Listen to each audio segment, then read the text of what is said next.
Get ready! The ultimate rock collection is here! Back off, I'll take you on!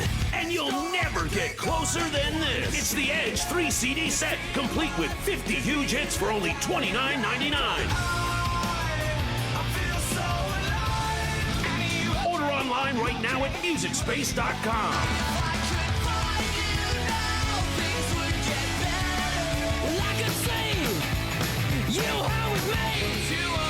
The Edge is the only way to get all these tracks at a value this good.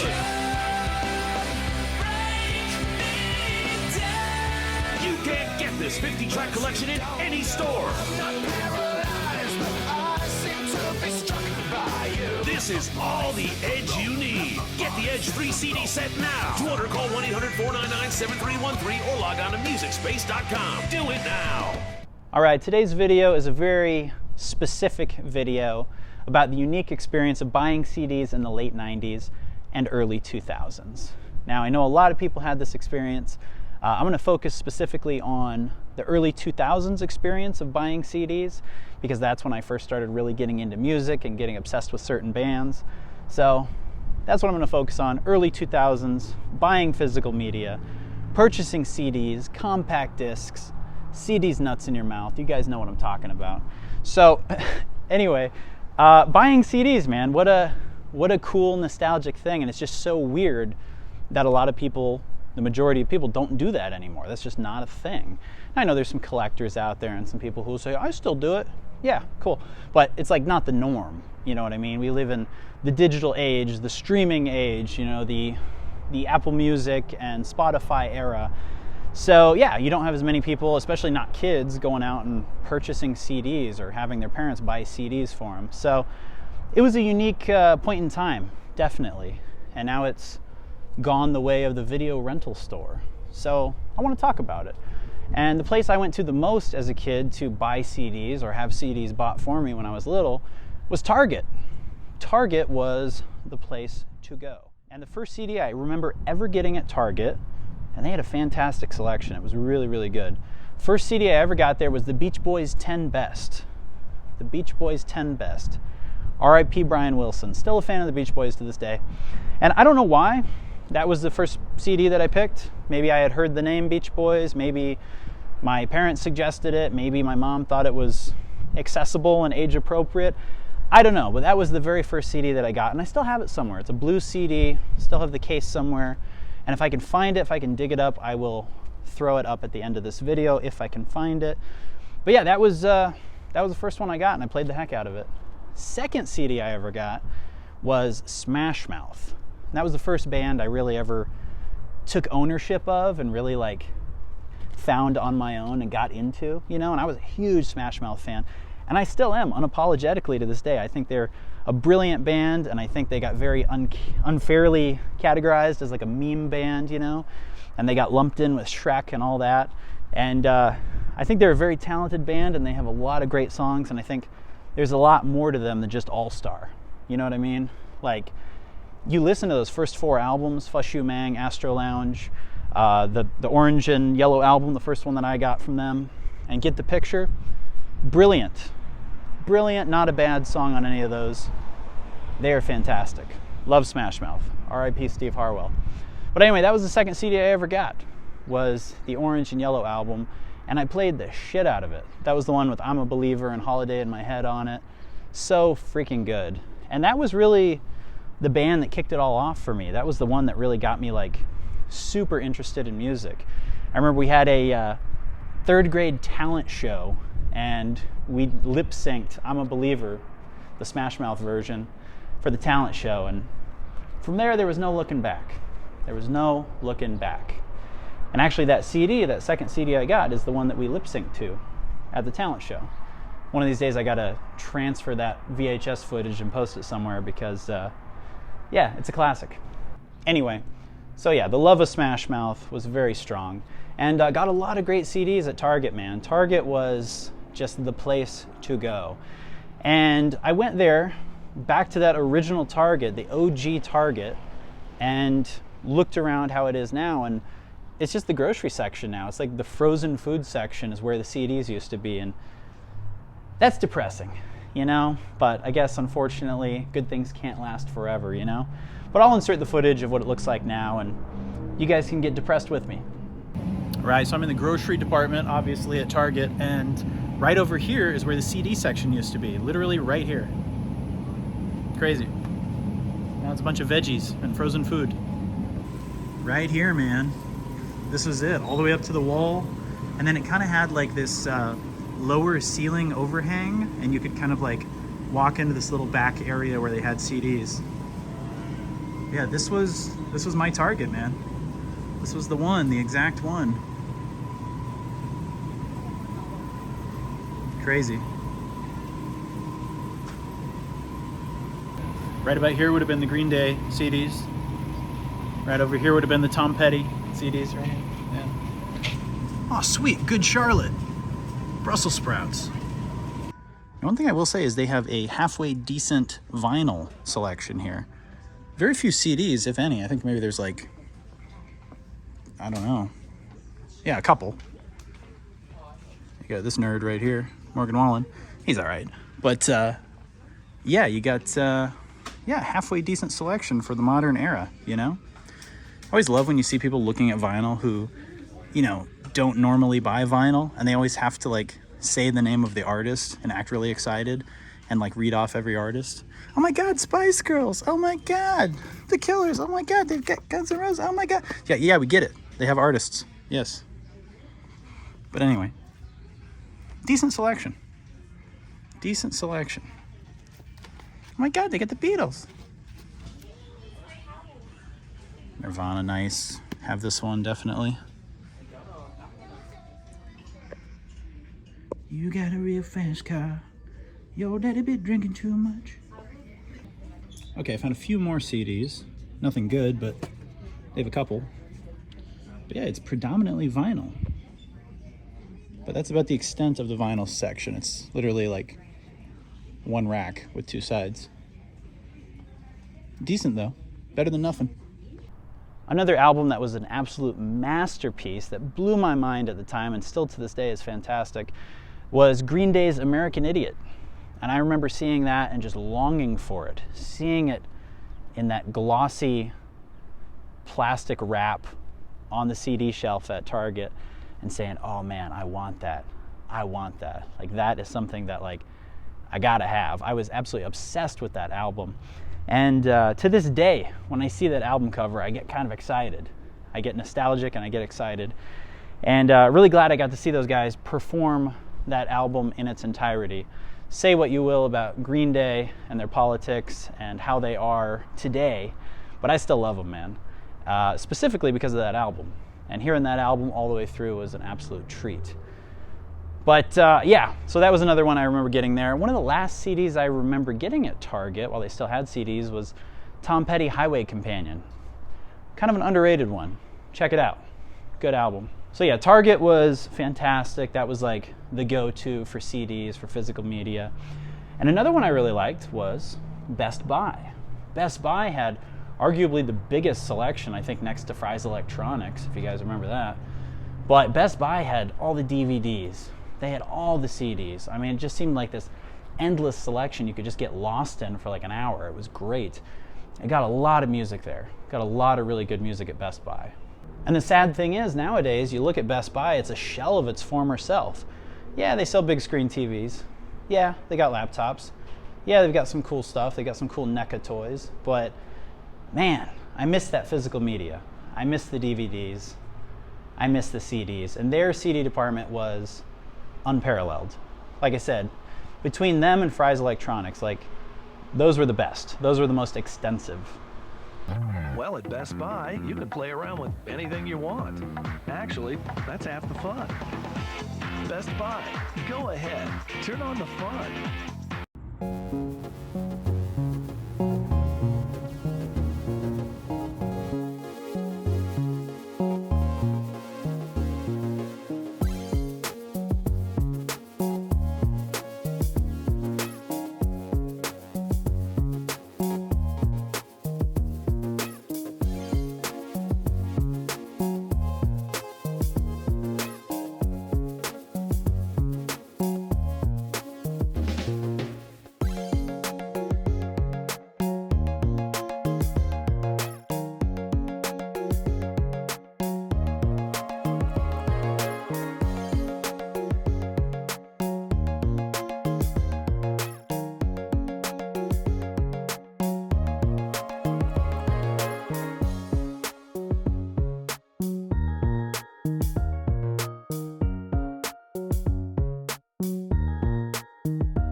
I remember getting the Fratelli's Costello Music at Best Buy, and another fantastic album, perfect from start to finish.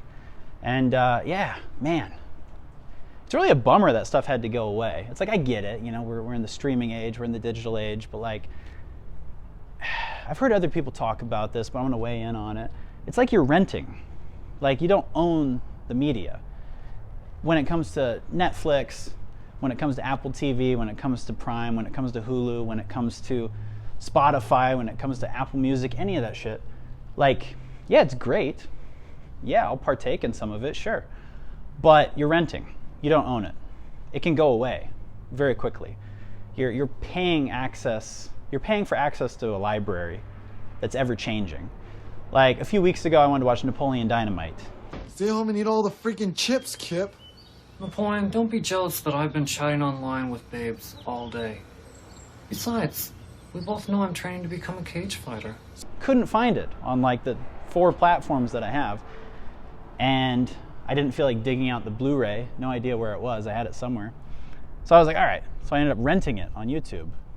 And then like a week later, it's free on YouTube. I'm like, freaking idiot. Gosh. But seriously, fuck them. I was like, what was that about? So that's kind of how it is. It's like, you're renting. You know, it's just a step away from cable minus the commercials. You know what I mean?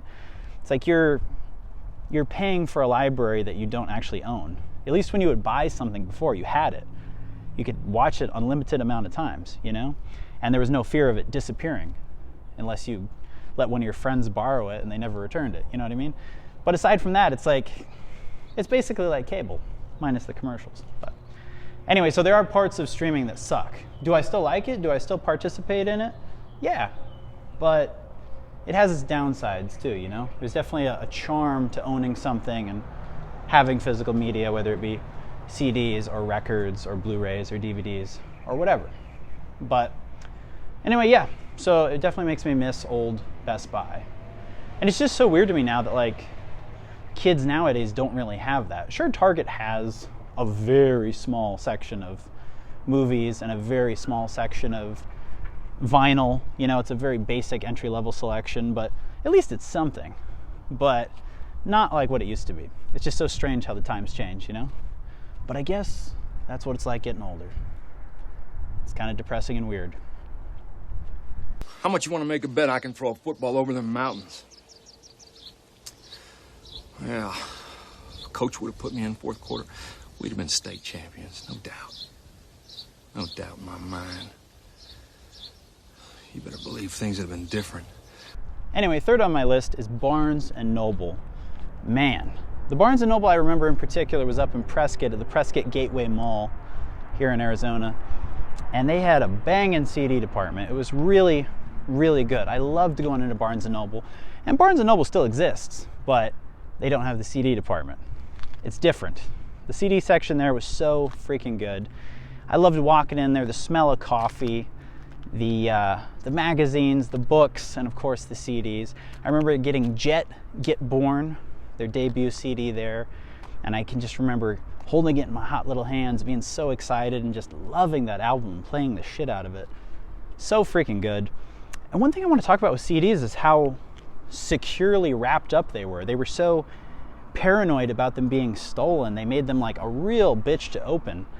And I don't know if that was just in spite of the people who did steal them. They're like, hey, we'll make this difficult. But then even if you bought them legally, they were still like, hey, screw you. It's going to be really difficult to open. They were like wrapped up super tight, and they had the little anti-theft things inside of them, the little plastic rectangles, and yeah, they wrapped them up super tight. That was a thing.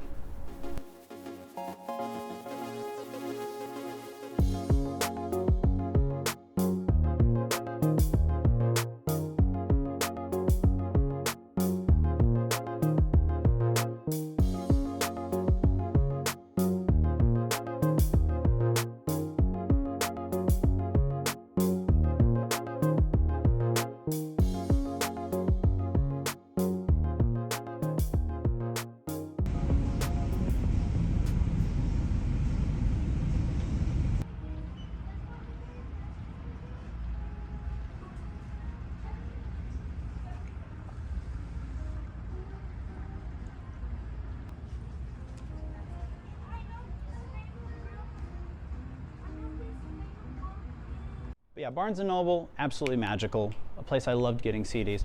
So those were my top three, man, yeah. Target, Best Buy, Barnes & Noble. Those were the big three for me. And occasionally we'd go to FYE. There's still a few of those floating around, but I remember getting like Bill and Ted's Excellent Adventure at FYE and another Fratelli CD and a few of those, but that one wasn't as common. Didn't go to that one as often. And then of course Zia Records. I started going to Zia in my late teens, and if you guys are from Arizona, you'll definitely be familiar with Zia Records. And I actually worked there when I was about 19, the one on Indian School and 19th Avenue. Real great neighborhood. And yeah, the management sucked. They were a bunch of idiots. Co-workers were a bunch of hipster doofuses. And yeah, that location sucked. But I did get some really good records and some really good CDs when I was working there. And I'll still go to the one up on Thunderbird. That is the only acceptable location that I still like. That's still not too far away. But Zia definitely had its moments too, definitely. Now I know some of you guys in the comments will say, I still go get CDs. What are you talking about? Yeah, you're a hipster collector. Good for you. I'm proud of you. That's awesome. And we need people like that. I still collect physical media, you know? Going back to my rant earlier, talking about how streaming is like renting. Yeah, I'll still, you know, I still like some of the streaming platforms, but I definitely love collecting. There's a charm to collecting. What am I doing with my sunglasses? Just flipping them around. Anyway, but it's just not as common as it used to be, you know, and it's not mainstream anymore. But yeah, you can still go to Zia Records or your local record shop and buy CDs and buy cassettes and buy records. You can absolutely do that. But it's just not mainstream anymore, and that's a bummer. You know, that's part of getting older. It's watching the world change, watching video rental stores go away and watching everything go digital, and it sucks. It's depressing, but that's how it is. You gotta adapt, you gotta roll with it, you know? Darwin, adapt, I Ching. Shit happens, man, you gotta roll with it. Collateral. It's a Collateral quote. Yeah, we got to make the best of it. Improvise, adapt to the environment. Darwin, shit happens, I Ching, whatever, man. We got to roll with it. I Ching, what are you talking about, man? You threw a man out of the window. I didn't throw him. He fell. Anyway, guys, that's my little nostalgic rant about CDs and how I missed that time, definitely. But glad we got to experience it. If you guys have any fun stories about buying your first CDs or memories about Barnes & Noble or Best Buy or FYE or Target, drop them down below, definitely. Thanks for watching, guys. Like, subscribe, check out the Patreon if you want, and remain unfazed.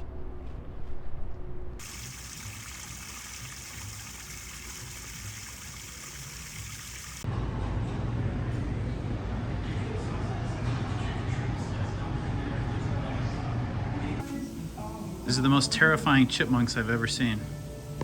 It's like a cracked out album.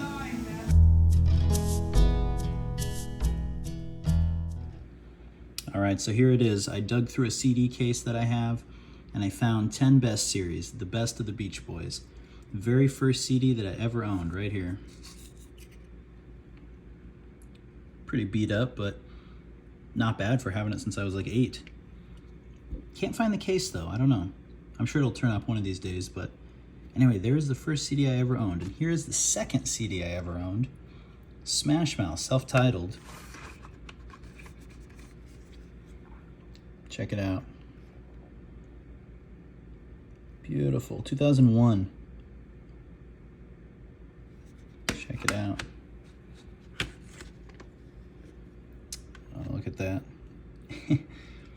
It's crazy they had my name on their wall. The memories, dude. The memories. You can see this one's definitely been well loved. Not in good shape, but obviously it's seen a lot and it got a lot of play, you know? And then here's another one that I grew up really enjoying. It was a just kind of random collection, actually from Target. I remember getting this at Target.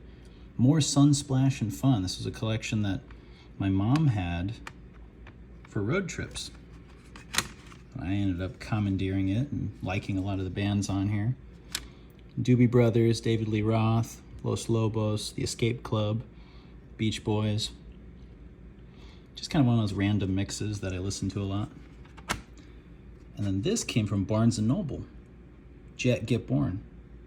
To this day, one of the best albums of all time. So good.